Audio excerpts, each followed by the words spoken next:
说那个照片怎么了？爸爸和妈妈在哪拍的呀？马上游场来了。哪一个照片？那后面那个照片，我爸爸在游场玩拍的。那怎么没有你？你哪去了？我上大连去了。你上大连去干嘛？去卖货。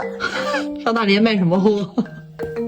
我上大连卖长颈鹿卖货。上大连卖长颈鹿了？卖八爪鱼。啊，去卖八爪鱼去了？不卖长颈鹿。啊，不卖长颈鹿，对，卖长颈鹿犯法，卖八爪鱼去了。我卖这个原家人吃螃蟹吗？啊，卖螃蟹，上大连去卖海货了。下人这个买妈妈。啊，上大连卖海货去了，你忙挣钱，然后我俩上游乐场玩拍照了，是不是？啊，妈，你真悬了，哎，悬了，哎呀，真能干呢。